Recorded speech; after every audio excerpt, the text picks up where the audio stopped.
Welcome to the Business of School podcast, brought to you by Coal Connect. Get ready for a journey of topical insights, engaging conversations, and maybe a few aha moments from the business, finance, and technology side of schools. Coal School experts are your host, and with our guests from the world of education, we're about to embark on a learning adventure to support you in the business of your school. Wicus Wessels has over 15 years of financial experience across many industries and sectors.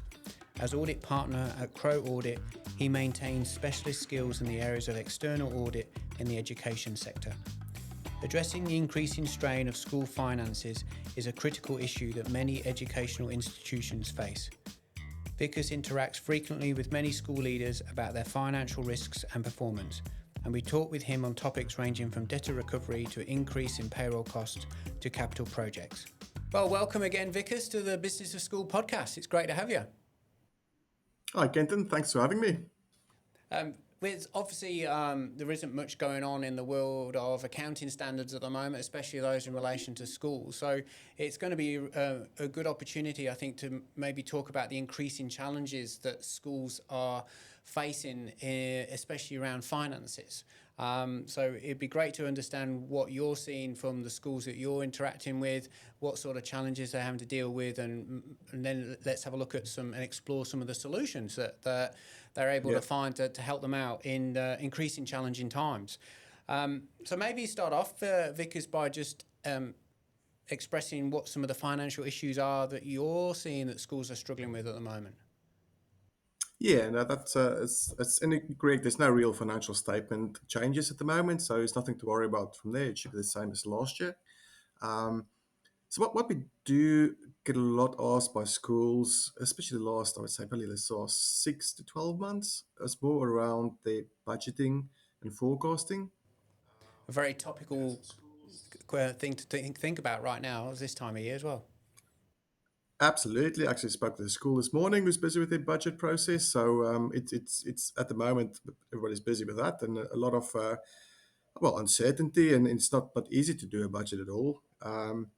So a lot of questions on that, and especially on like long term budget versus short term budget.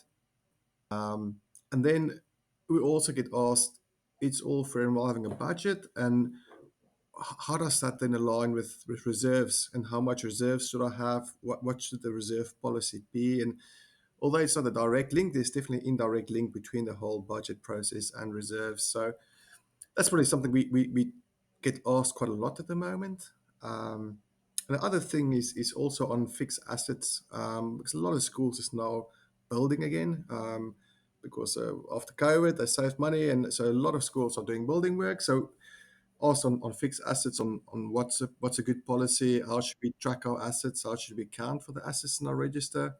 So it's that's probably the 2-3 areas at the moment I think we do help schools with at the Yeah, moment. yeah, and it's not surprising. I don't think there's any school you ever drive past or go and visit where there's not some capital development going on for the school, Correct. which is great. It's a good sign of things are going well in the sector and the economy is going good, but it must bring its unique challenges.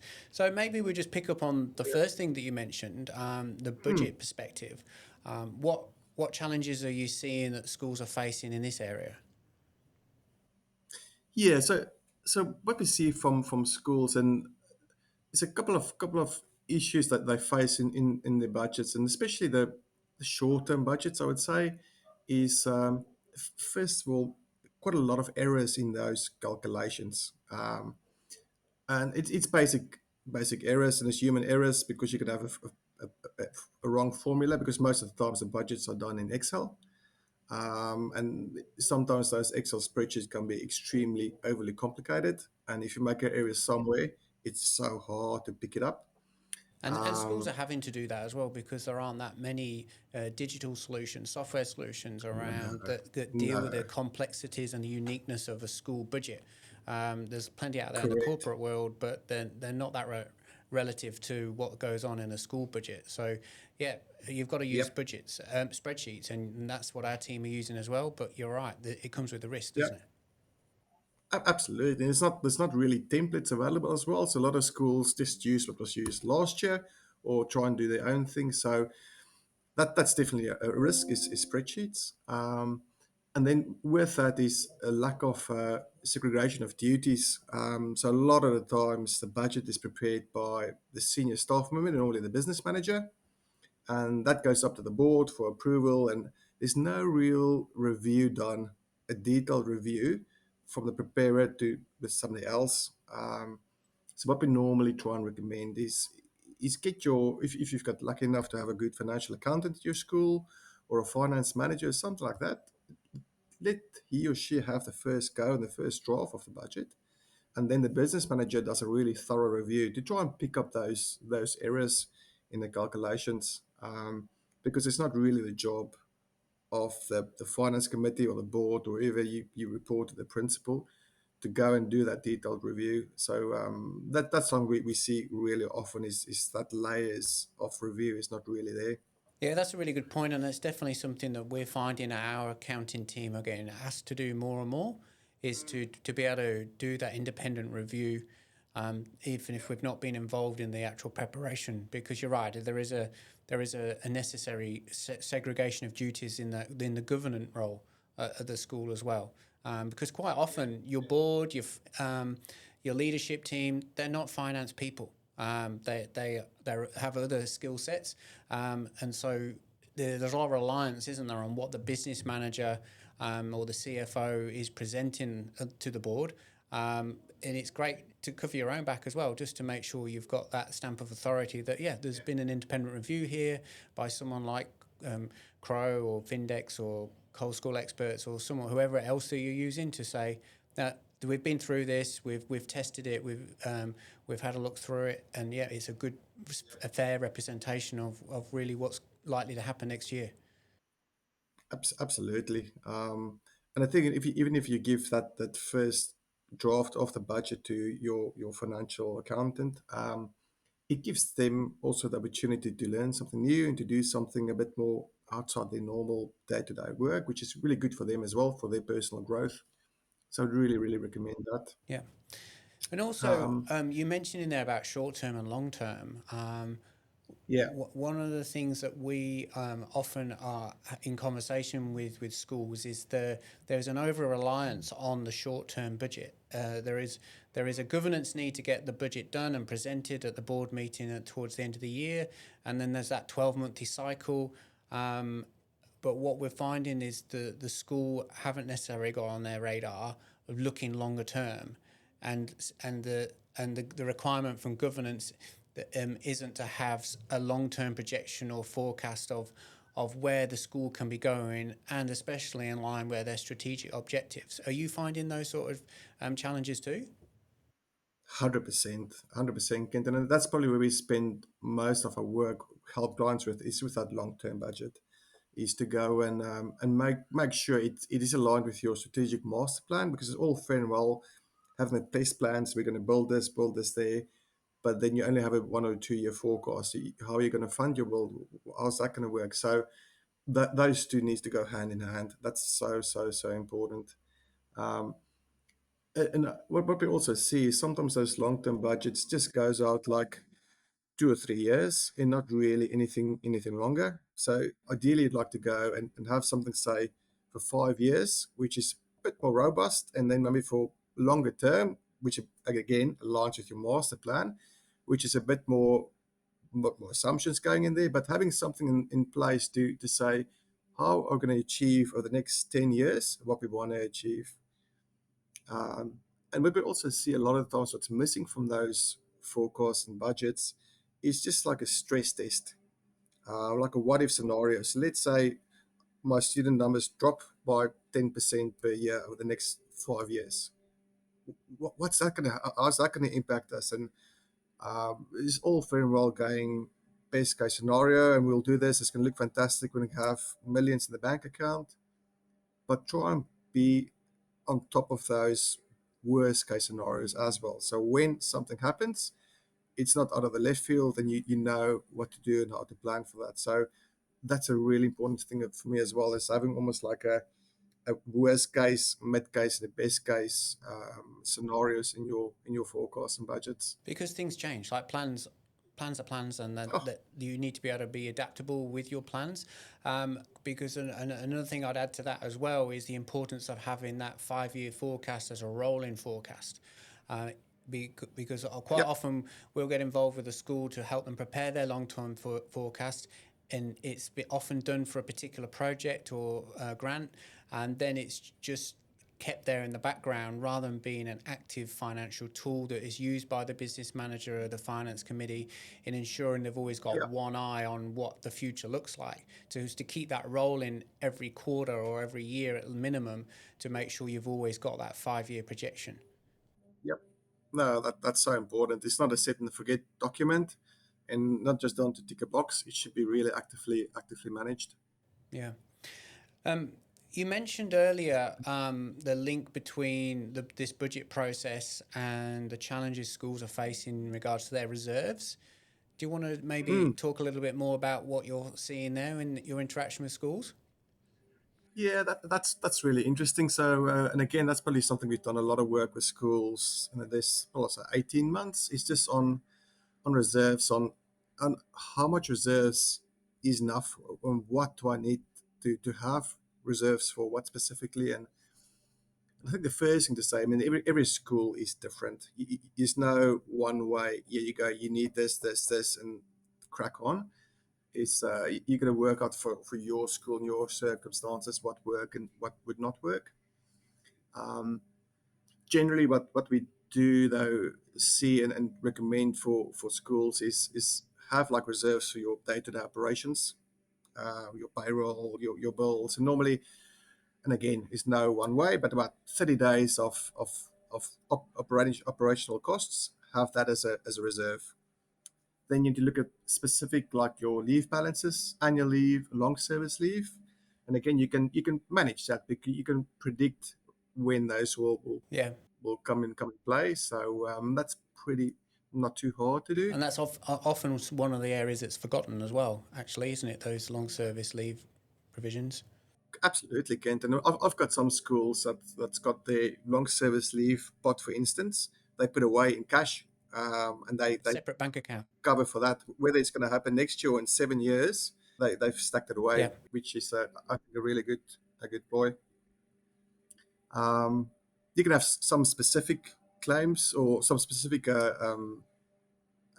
expenses you want to provide for, like legal claims, redress claims. If you know something is likely to happen, or you've got a high probability something will happen over a couple of years' time, start to put away for it now, and a reserve for that. But the last thing is just on your insurance excess, especially if you've got a large excess.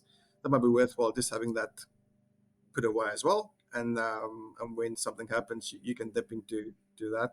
So that's really the five six buckets that we generally advise schools to have reserves for. What about in regards to your capital works and your building master plan, and that relationship to your reserves? Oh, absolutely, Kent, and that almost goes without saying, and that goes back to the previous comments we talk about is your budgeting. I mean, you need to be 100% comfortable if you're going to build over 2 or 3 years time. How are you going to fund that build? Is it going to be with a bank loan, or is it going to be your cash? And if it's going to be a cash, you need to make sure you've got that cash available. And thinking about the escalation in prices as well, the building costs. So it's not a one number and we use that in 3 or 4 years. It's a growing number, but that's 100% that to be part of your future looking as well. Yeah. Well, many schools have cash reserves, and you've just spoken about some of the best ways that you can Yeah, advise for them to think about what they yeah. plan for. How are you seeing schools are actually utilising their cash reserves, and in what ways? Yeah, and again, that comes to differences in boards' appetite for risk. I mean, some boards is extremely conservative, and some boards are happy to take a little bit more risk. I've spoken to somebody about a year or so ago. We've had quite a large amount of cash in the bank, but the board just said it's too high risk. We're not even going to put it in the term deposit. We want to keep it in cash, um, which means they're losing out on a significant amount of interest. Yeah, an opportunity. So that's the the one side, and the other side is you're going to go and play on really risky investments, which you probably don't want to do as well. But I do see a lot of my schools, and especially foundations, that invest in a portfolio of assets like listed shares, which is relatively low risk. It's not cryptos or anything like that. So and you'll generally depends on obviously on the markets, but get a better return on that.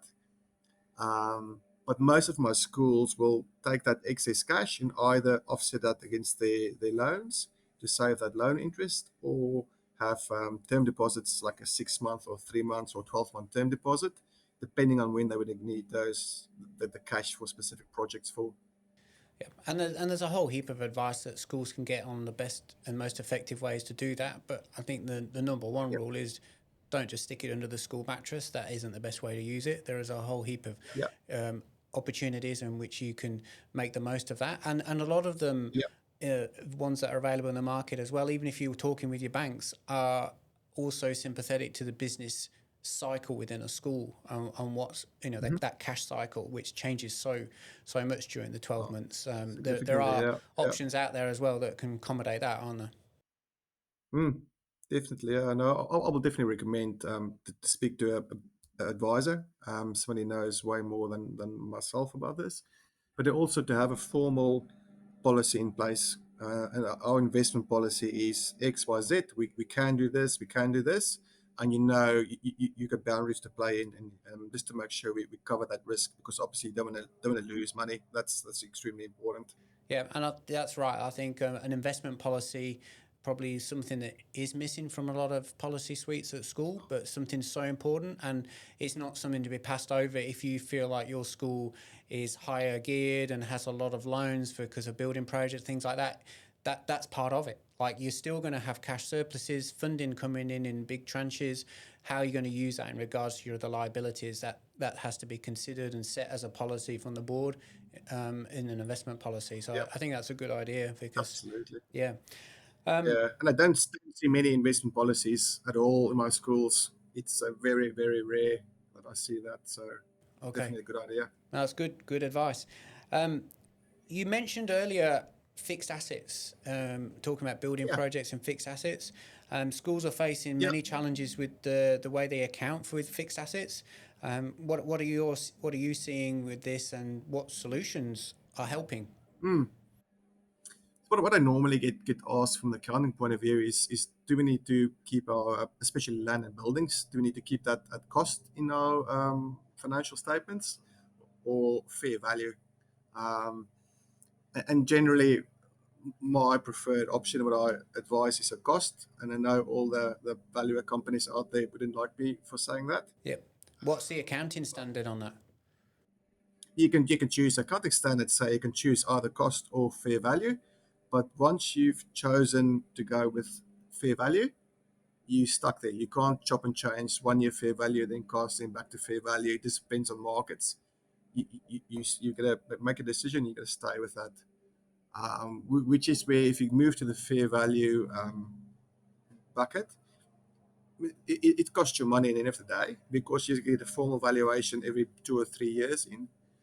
Um, and if you think about who the users are of those financial statements, is do they really get the benefit to have the land and buildings sitting in their financial statements as at fair value versus cost? And you probably say probably not, because it's not like they trade shares or it's investors where the value moves. And so generally, I would say stick with cost, and you can always get a valuation done outside of the financial statement cycle. So informally, if you want to just get a valuation, what's my building's worth, to do a sense check and give your board some comfort, absolutely. Or some banks might require it, or insurance companies. So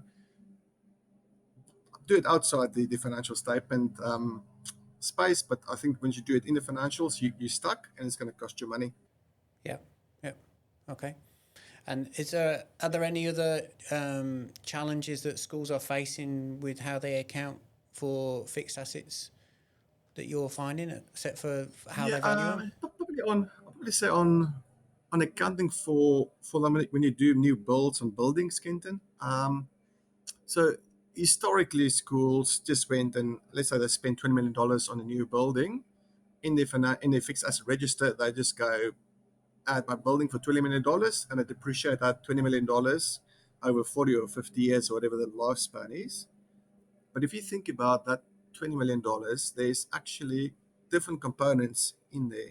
You've got some bricks, you've got carpets, you got aircon, you got maybe some IT cabling in there, and all of them has got different lifespans.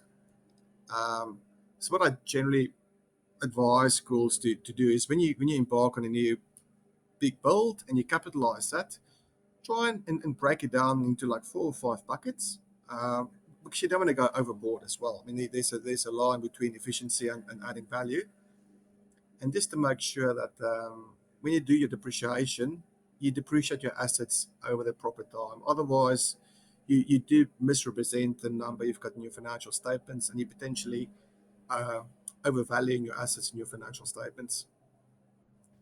That's good advice. No, it's good.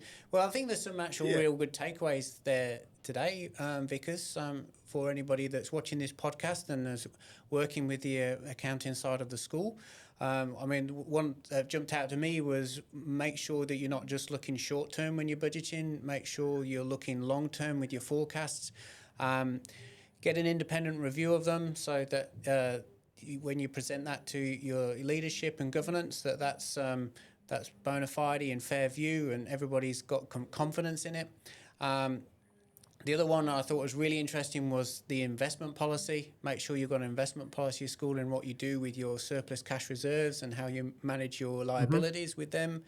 And then that last point you were just talking about, have a real good think about how you break down your building projects and your large capital outlay assets in regards to how you analyse out the depreciation in that to make it true and fair. So it's really some really useful thoughts there today, Wicus. Thanks again for joining us on the podcast. Look forward to next time. No, thanks for having me, and enjoy the rest of the day and the weekend. Thank you very much. See you soon. And that's a wrap for this episode of the Business of School podcast. We've enjoyed the conversation today and would love to have you join us for future episodes. Please hit the subscribe button and follow the links below to find more information and resources to support you and your school team. Until next time, keep being innovative, keep being awesome, and remember, there is always opportunity to improve on the journey. Thanks for connecting.